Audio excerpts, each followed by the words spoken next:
Assalamualaikum, selamat datang di kisah Abu Bakar As-Siddiq, sahabat setia Nabi Muhammad Shallallahu Alaihi Wasallam dan Khalifah pertama umat Islam. Mari kita telusuri jejak pengabdiannya yang tiada tandingnya.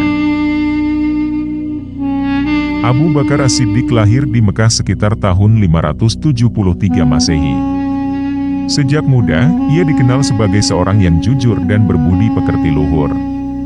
Ketika Nabi Muhammad Shallallahu Alaihi Wasallam menerima wahyu pertama, Abu Bakar adalah salah satu orang pertama yang menerima Islam tanpa keraguan. Karena keimanannya yang teguh, ia diberi gelar As-Siddiq, yang berarti yang membenarkan. Kesetiaan Abu Bakar kepada Nabi tidak pernah goyah, bahkan dalam masa-masa paling sulit.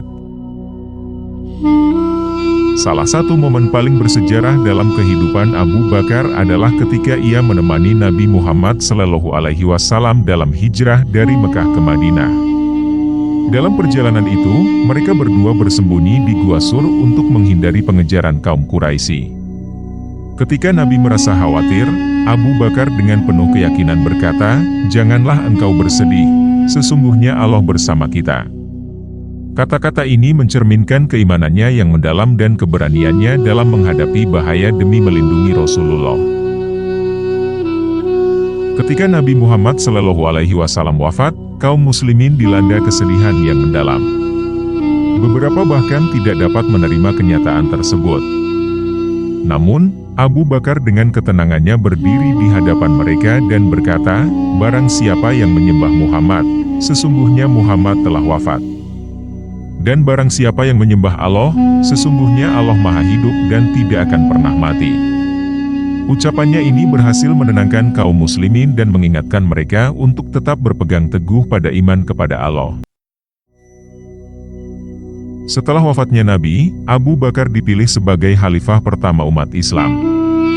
Dalam masa pemerintahannya yang singkat, ia berhasil mengatasi berbagai tantangan, termasuk memerangi kaum murtad dan menjaga persatuan umat. Abu Bakar juga dikenal karena keteguhannya dalam menjalankan ajaran Islam dengan adil dan bijaksana.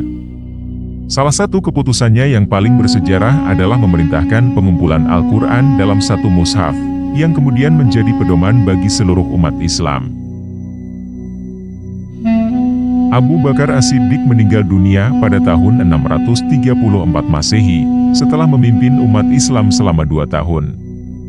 Meskipun masa kekhalifahannya singkat, warisannya dalam menjaga dan memperkuat Islam sangatlah besar. Beliau dimakamkan di samping sahabat terdekatnya, Nabi Muhammad Shallallahu Alaihi Wasallam, di Masjid Nabawi, Madinah. Abu Bakar dikenang sebagai seorang pemimpin yang setia, rendah hati, dan teguh dalam keimanan.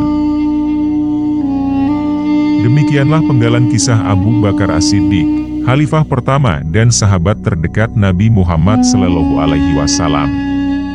Semoga kita dapat meneladani kesetiaan, kejujuran, dan keimanan beliau. Jangan lupa untuk menyukai, berkomentar, dan berbagi video ini.